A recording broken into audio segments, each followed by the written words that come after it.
Hello, Stanley L with the African American Economic Recovery Think Tank. Just, well, calling it a day. I'm getting ready to call it a day. Call it a day. Yes, but I've been thinking about my people, which I'm always thinking about my people. But I'm concerned. And we should be concerned. Yes, and I know we've been dealing with a lot. Yes, we've been dealing with a lot, but the last 40 years, it has been on us. Yes, and I have to say it, the disclaimer, to make sure that my people understand racism is a problem. And it has caused us 400 years, has set us back for 400 years. But today, the last 40 years, we have done a lot of damage to ourselves. And half of it is our fault. Yes. And I say that, and I have data to back it up.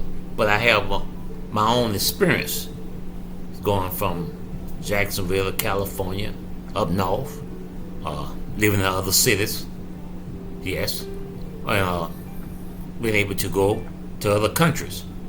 But my main concern here, for the last 40 years, our leadership has failed us. And I hate to talk about this, but it's going to be impossible for us to move forward. Let me say it again. It would be impossible for us to move forward until we get our leadership together. Now, there is a leadership problem in America. But I'm not talking about America. I'm talking about the African American community. We have a bigger leadership problem. You hear people say, some of our so-called intellectuals will say, well, in America, when the white folks have cold, we have the flu. Right? It's always double. I'm here to tell you that's not the case. A lot of things can change in the African American community today. And to my right now, for the last 40 years, has been self-inflicted.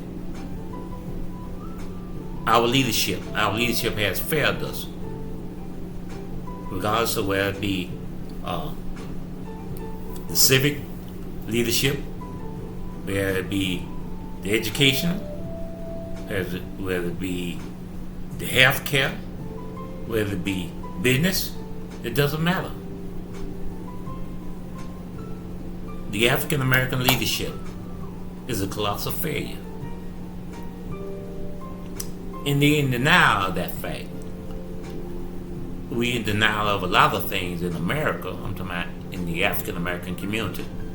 But when it comes to leadership, our leadership, from our research, African American leadership is concerned about themselves. And a few friends, they may have a few friends, family members, and you see generational politics when you talk about generational politics in the African American community. You have African Americans who've been in position 10, 20, some almost over 25 years doing the same thing. But look at our community. And I'm not just talking about the underserved community. I'm talking about in the African American community. Period. There are African Americans making good money. There are a few. Where when C.J. Walker was alive, there was African Americans making a lot of money. She wasn't the only one. There was Philip, sorry, out of Chicago, right? You had the brother down in Alabama. I'm talking millionaires. Yes. And across the country. Because you can see through history, it showed that African American had townships, successful, not just Wall Street, all over the country. that was destroyed. Yes, many. They talk about one. See, you see in the news, the narrative, they always focus on one incident, like if that's the only thing that happened. But it was going on all across the country. But today, right, with the laws on the books, with the opportunity to travel wherever you want to go, yes, other countries, other places, African Americans, when you are spending, what, trillion, right? What, about 1.4 trillion? No, I heard somebody say $2 trillion of consumer wealth coming through the African American community. Now just imagine if we was keeping 10% of that, 10, 15% of that coming back to our community, the impact that we can have. See, so we have to blame ourselves for what's going on in our community. And that's our leadership. Yes, whether it be on the local level, state level, or the federal level. The African Americans in Washington, they're not bringing no information to the community. The Congressional Black Caucus, a lot of them being in the same position for over 15 years. We're the receivables. But like I say, my main focus right now is Jacksonville, Florida. In the African American community in Jacksonville, the African American leadership is dead. You can see that in city council. Now, like I say, there's a few African Americans making money here, and some in maybe one or two in the restaurant business, maybe one or two, three in the automobile business. Sometimes I really run an automobile dealership, I'm saying, on that level, where you can employ people. See, because every time you talk to African Americans, or the conversation come up in any circle, it's about jobs. No, it's about business development. It's about what? Business development. The more businesses in your community that you own, you can employ your people. I'm talking about African Americans. Yes. Like I say, I'm winding down, so I have on my t-shirt and all that, but I like to be casual for my people, for my ancestors. Because I remember the days when as a young man, my mother, father used to put me in a suit. Yes. Take me to the young men's shop, check out the suits and all that. So something out of respect for my ancestors, my family, I like to have at least on a dress shirt. But I'm asking the people today right now to just hear me out for a second and understand that we are not doing the things we can do for ourselves. Right.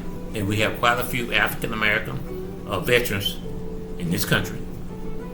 There are opportunities available for them doing it, especially during the time since Vietnam. Right. Now, we're not going to go back to history at the present time, but we have paid the dues here. There's opportunities for African Americans to come up. Yes. And I'm not talking about being rich. I'm talking about, right, being wealthy. Let's focus on just being wealthy, or being able to have a few dollars in your pocket. And when I say a few dollars, $5 million, not $5 million, $5,000. If the average African American should be able to have $5,000. Well, I'm gonna back that up. I say the average African Americans should be able to put their hands on the $1,000 cash at any given time. That would be the beginning. But we'll talk about that later at another time. Right now, I just want to send this information out to my people. It ain't over. It's still opportunity available. But you have to get with the right people. You have to get with the right people, not people talking.